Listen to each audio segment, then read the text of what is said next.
اس بات کا بہت خوشی محسوس ہو رہا ہے کہ نہ صرف میں شیخ ایاز میلوں میں موجود ہوں مگر یہ آپ کا 9th میلہ، اور یہ ایک بہت ہی میرے خیال میں ایک بڑا کامیابی ہے کہ آپ نے اس سفر کو ہوتے ہوتے آپ 9th ایئر پہ پہنچ چکے ہیں. تو میں آپ سب کو آرگنائزرز کو سب سے پہلے مبارکباد دینا چاہوں گا. پاکستان نہیں چل سکتا اگر ہم اپنے شاعر کو، اپنے آرٹسٹ کو، اپنا کلچر کو اون نہیں کرتے. اگر ہم نے ایک جدید ماڈرن ملک بنانا ہے اور اگر ہم نے اپنے تمام جو مسائل ہیں، خطرے ہیں، ان کا مقابلہ کرنا ہے، اگر ہم نے دنیا کے ساتھ چلنا ہے تو ہمیں اپنا تاریخ کو، اپنا ثقافت کو اون کرنا پڑے گا. پاکستان کی ایک یہ بدقسمتی ہے، میرے خیال میں ظلم تو بہت ہوا ہے اس ملک میں، مگر جو سب سے بڑا زیادتی ہے وہ یہ نہیں کہ ہم نے خود اپنے ہاتھوں سے اپنے بڑے بڑے لیڈرز کو قتل کیے ہیں، مگر ہمارا جو سب سے بڑا زیادتی ہم نے کیا ہے وہ ہم نے اپنے ہاتھوں سے اپنا ثقافت کو، اپنا تاریخ کو، اپنا زبان کو دبایا ہے. جب تک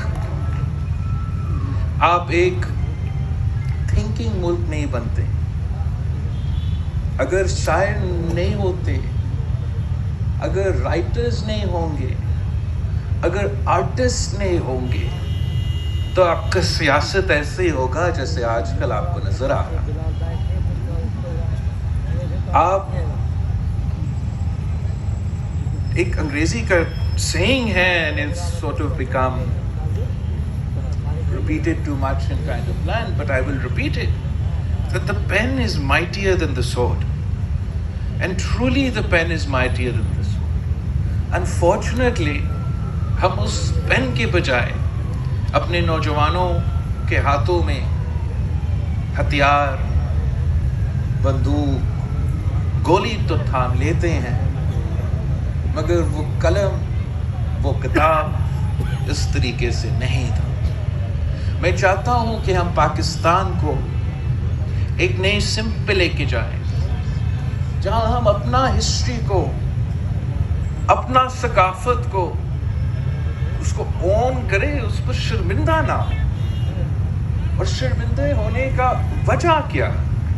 میں اس ملک کا سب سے نوجوان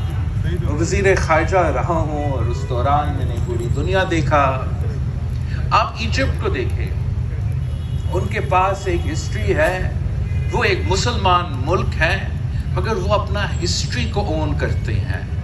اپنا تاریخ کو، اپنا کلچر کو اون کرتے ہیں. کوئی ایسا دنیا میں ملک نہیں ہے جو اپنا ہی تاریخ کو، اپنا ہی ماضی کو اگنور کرے. میرا ایک خواب ہے، ایک ویژن ہے اس ملک کی مستقبل کے لیے کہ پاکستان کا بچہ موہنجو دارو سے واقف ہو، کشمیر کے، پنجاب کے نوجوان ہمارا شیخ ایاز کو پہچانے جیسے ہمارا سندھ کے نوجوان علامہ اقبال کو پہچانے.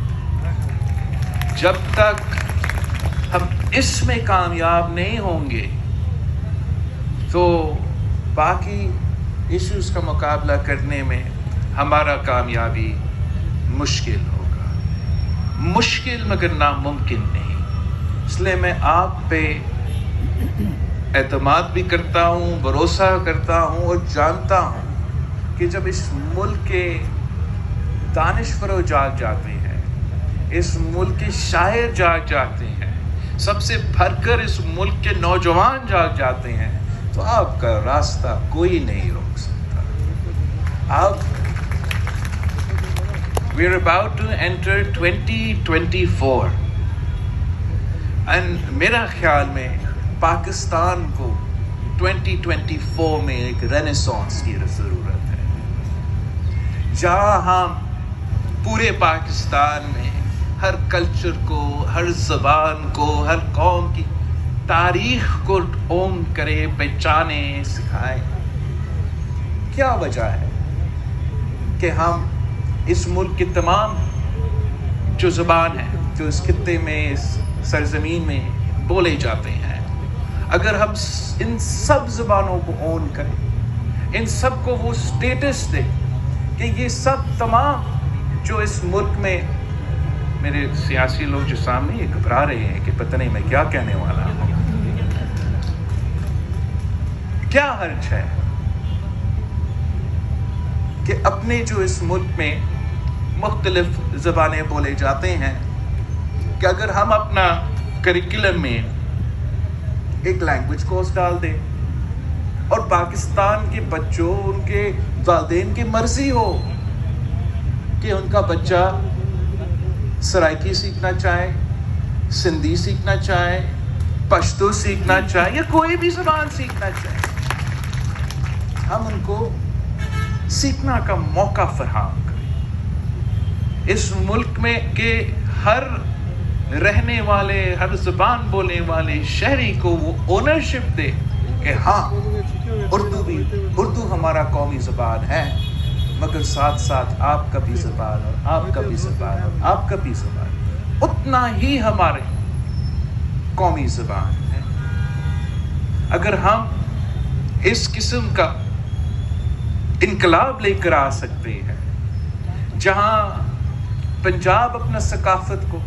پنجاب اپنا تاریخ کو، کشمیر کو اپنا ثقافت کو، کشمیر کو اپنا تاریخ کو، پشتونخوا کو اپنا ثقافت اور تاریخ کو، بلوچستان کو اپنا ثقافت اور تاریخ کو، اور ہاں سندھ کو اپنا ثقافت اور تاریخ کو ہم نہ صرف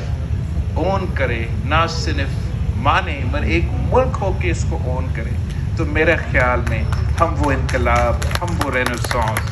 شروع کر سکتے ہیں. اگر ہم نے یہاں سندھ میں ایک قسم کا بند باندھ لیا ہے اور انتہا پسندی کو، انتہا پسندی کا جو سوچ ہے اس کو ایک حد تک روکا کیا ہے، تو صرف اس لیے کہ ہم اپنا ثقافت کو، اپنا کلچر کو اون کرتے ہیں. اور اگر اسی طریقے سے ہم ملک بھر میں اپنا کلچر کو، اپنا تاریخ کو اون کرتے، تو میں آج بھی آپ کو بتا سکتا ہوں کہ ہم ان تمام انتہا پسندوں کا مقابلہ کر سکتے ہیں. دم دم مست قلندر کا نعرہ لگا کر، ہے جمالوں کا نعرہ لگا کر، ان کا مقابلہ میں کر سکتا ہوں، آپ کر سکتے ہیں، پاکستان کر سکتے ہیں. ویسے تو نفرت اور تقسیم کی سیاست عروج پہ ہے، اور ہمیں اس بخار کو اب توڑنا پڑے گا. اس میں آپ کا مدد کی ضرورت ہے. یہ کیسے ہو سکتا ہے کہ یہ ملک چلے گا اگر ہر سیاسی جماعت ایک دوسرے کو ایک غدار کہیں گے، تو کفر کہیں گے، تو پتہ نہیں کیا کیا کہہ پائیں گے ایک دوسرے کو. تو ہم کیسے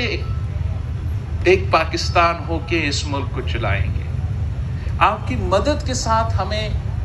اس ہائپر پارٹیزن شپ، ہائپر پولرائزیشن کی بخار کو توڑنا پڑے گا. ہر پاکستانی کو سمجھانا پڑے گا کہ آپ بھی محب وطن پاکستانی ہو، میں بھی محب وطن پاکستانی ہوں. ہو سکتا ہے کہ ہمارا رائے الگ ہو، ہم ہر کسی کا حق یہ ہے کہ آپ اختلاف رائے رکھیں، مگر اس کا یہ نہیں مطلب کہ آپ ذاتی دشمنی پہ اتر آئیں. میں سمجھتا ہوں کہ ہم نے پہلے بھی یہ دکھایا ہے کہ پاکستان پیپلز پارٹی میں وہ صلاحیت ہے کہ ہم سب کو ساتھ لے کے چلتے ہیں، اور آگے جا کے بھی جب تک وہ فضا، وہ ماحول پیدا نہیں ہوگا تو چاہ ہمارا معاشی مشکلات ہو، چاہ وہ ہمارا دہشت گردوں یا لا اینڈ آرڈر کے حوالے سے مسائل ہو، چاہے وہ ہمارا جیو پولیٹیکل جو اس وقت انٹرنیشنل لیول پہ خطرے ہیں، تب تک ہم سب مل کے ان کو مقابلہ نہیں کریں گے۔ کچھ لوگ یہ چاہتے ہیں کہ یہ تقسیم رہے، کچھ لوگ یہ چاہتے ہیں کہ یہ نفرت رہے، کچھ لوگ چاہتے ہیں کہ وہ پاکستان کو ایک کیک کی طرح ہمارے معاشرے تقسیم کرتے رہے۔